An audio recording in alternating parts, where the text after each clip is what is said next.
From what you've been, the way you've been going on as the chairman of AFCC, the matters you have in court, maybe we may not be able to delve into them now since they're in court, but give us the challenges you're facing at this moment. Are you in any way faced, for instance, with the most recent move on the floor of the House of Representatives? Well, thank you so much.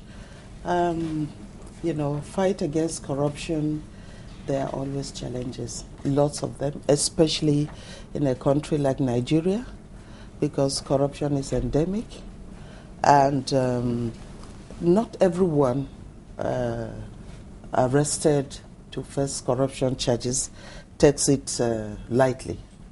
You know, you find that there are always reasons or excuses proffered by them as to why they're being arrested. They say it's political opponents.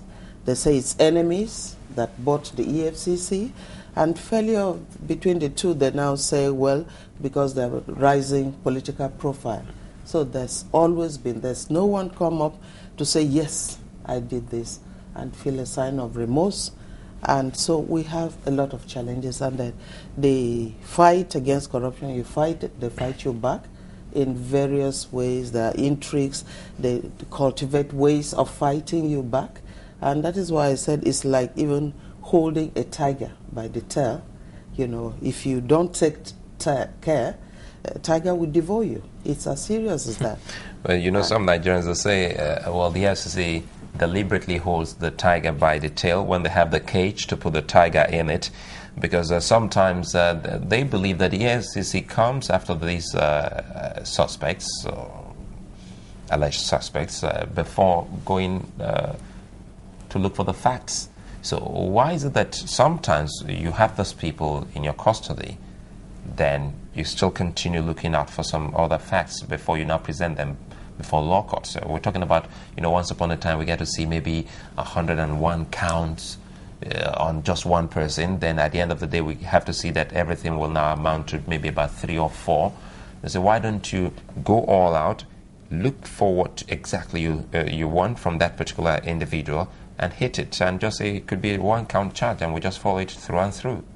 Yeah, thank you very much. I've read about that, these accusations, counter accusations, but it's not true that we go for the accused before looking for our facts. We receive petitions from every most Nigerians, or from ministries or other departments of government. We also have our intelligence unit to get us intelligence on the activities of graft in this country. Once we get this, what we do is to go into investigation. We investigate. If it's talking about a company, we're going to investigate the company from corporate affairs. We're going to the bank to investigate lodgements. We're going to MTN to investigate. If it's something that transcends Nigeria, we're going to contact our counterparts out there, the Met Police, and we do all of this, and we feel that we have a prima facie case before we go for the person. In ideal situation, international best practice is suspect comes last.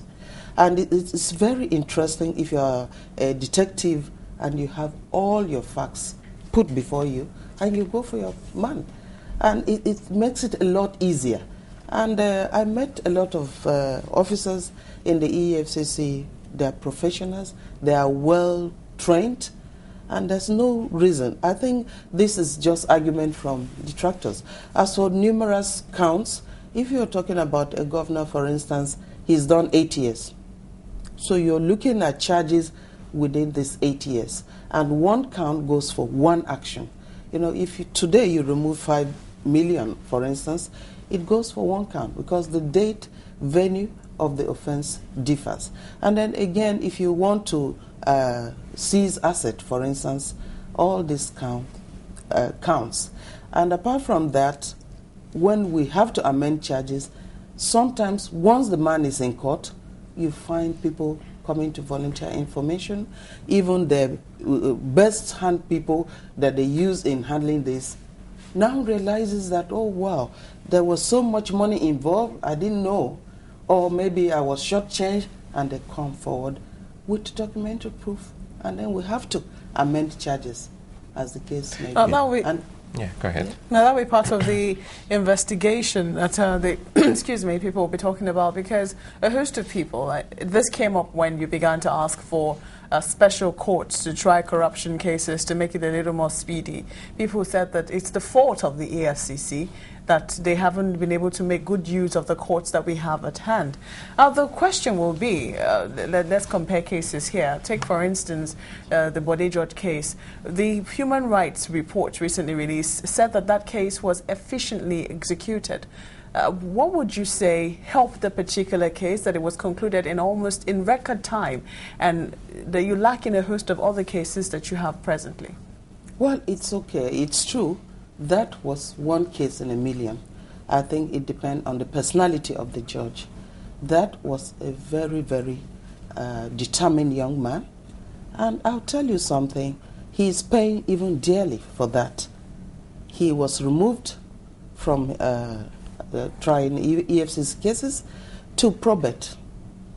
And somebody said, well, so he can jail top shots of the party, let him go and try divorce and deaths. We had a program in Cambridge University where he attends. We sent a letter. He was unable to attend. We had something in Lagos here, Le Meridian, I think Chamber of Commerce. I saw his name as one of the speakers. He did not come. I thought something was wrong. And all this because he's being punished, because he did that. You strongly believe that he's being punished because of that? Yes, I believe it. I believe so do you think... Yeah. One other, Rotimi Jacob, for instance, is due for a son. He's been trying EFCC cases since 2003. And when it was time for him to, somebody said, well, let EFCC give him the son. It's like it's a crime to work in the EFCC or to fight corruption in this country. So what you're saying, that it's a lot of misgivings, misconception put out to mislead and to make people hate the EFCC and what they stand for. So are you saying, because we're still on the matter of courts here, are you saying that the courts are not necessarily slow, but also depends to a large extent on the personality of the judges? Well, you should be the judge. If an advance fee fraud case takes 6 months, recently we got one. The man attempted 45 million. 3 counts charges. He was sentenced to 15 years. 5 years each count. 6 months.